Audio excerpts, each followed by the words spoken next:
Hello friends. फिलहाल अगर आप सेकंड ईयर स्टूडेंट हो या सेकंड ईयर का रिसेंटली एग्जाम आपने दिया है और थर्ड ईयर में जाने वाले हो दोस्तों, तो this is the right time to start MCA CET preparation. Otherwise guys आपको इनफ टाइम नहीं मिल पाएगा कि जिससे आप इन एंट्रेंस एग्जामिनेशन को क्रैक कर पाओ। फिलहाल कंपटीशन जो है काफी बढ़ गया है कोविड के टाइम से। पहले 18,000 20,000 स्टूडेंट्स ही इन एग्जामिनेशन को अपियर करते थे नॉर्मली। अगर मैं महाराष्ट्र एमसीए सीईटी की बात करूं तो अगर आप काउंट देखें 21 22 का, सो ज्यादा से ज्यादा 20,000 बच्चे इस एग्जाम को दे रहे थे। ठीक है, कोविड का टाइम था, बट उसके पहले भी वही रेशियो नॉर्मली हुआ करता था। बट दोस्तों फिलहाल ये काउंट बहुत बढ़ गया है, करीबन करीबन 40,000 50,000 बच्चे ही एग्जाम देते हैं।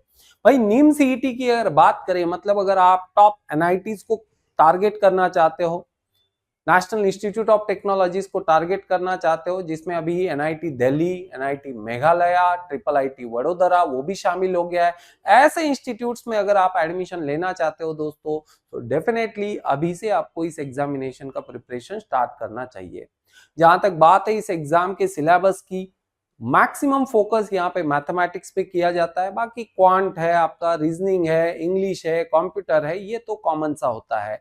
बट जो मेजर पार्ट है वो मैथमेटिक्स का होता है।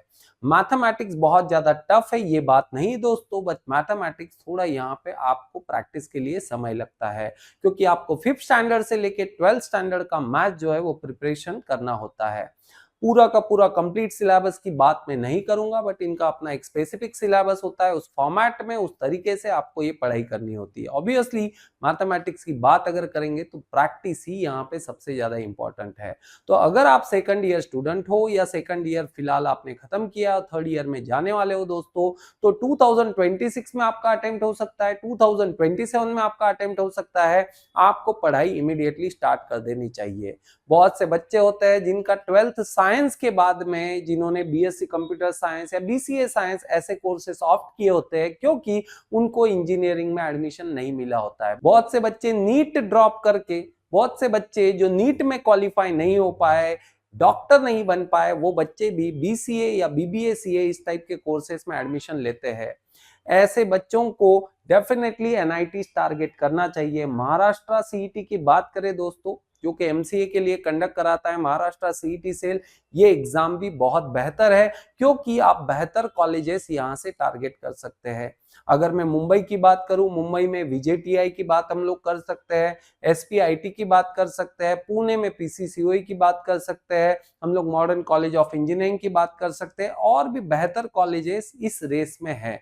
लेकिन इसके लिए आपको एंट्रेंस देना होगा।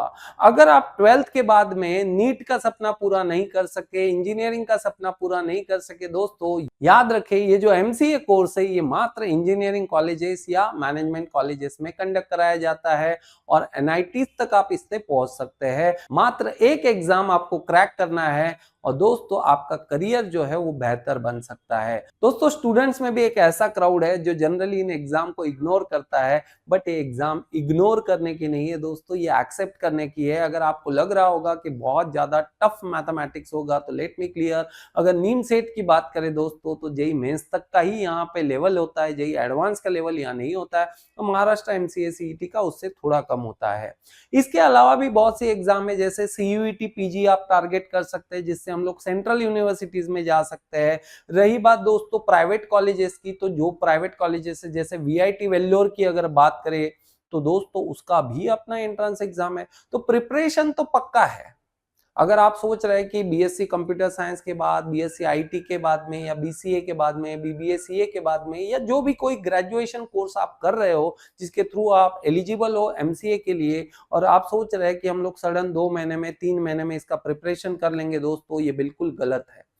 बहुत से बच्चे 1.5 2 साल से इसका प्रिपरेशन करते हैं, तब जाके इस लेवल तक वो पहुंच पाते हैं, क्योंकि आपको अपना एकेडमिक्स भी संभालना होता है। सो अगर राइट प्लानिंग आप करते हैं सही टाइम पे, तो डेफिनेटली आप इस मंजिल को पा सकते हैं। ऐसे में एनएचजी एकेडमी आपकी अलग अलग लेवल पे यहाँ पे हेल्प करता है। रिसेंटली ही हमने 2026 के लिए एक बैच स्टार्ट की है, और एक अपकमिंग बैच जल्दी स्टार्ट होने वाली है। 2027 के तो एनरोलमेंट ऑलरेडी चल रहे हैं। सो अगर आप प्लान कर रहे हैं एमसीए एंट्रेंस एग्जामिनेशन के लिए तो इमीडिएटली आपको ये बैच के लिए ज्वाइन करना चाहिए। ऑनलाइन, ऑफलाइन और रिकॉर्डेड तीनों मोड में ये बैच यहाँ पे अवेलेबल है। कॉम्प्रिहेंसिव टेस्ट सीरीज के साथ एक ही प्लेटफॉर्म पे आपको सभी सुविधा प्रोवाइड किया जाता है। सो गाइस, डिस्क्रिप्शन बॉक्स में आपको रिलेवेंट डिटेल्स मिल जाएंगे। टीम को आप कांटेक्ट कर सकते हैं और बैच इमीडिएटली ज्वाइन कर सकते हैं। थैंक यू वेरी मच दोस्तों।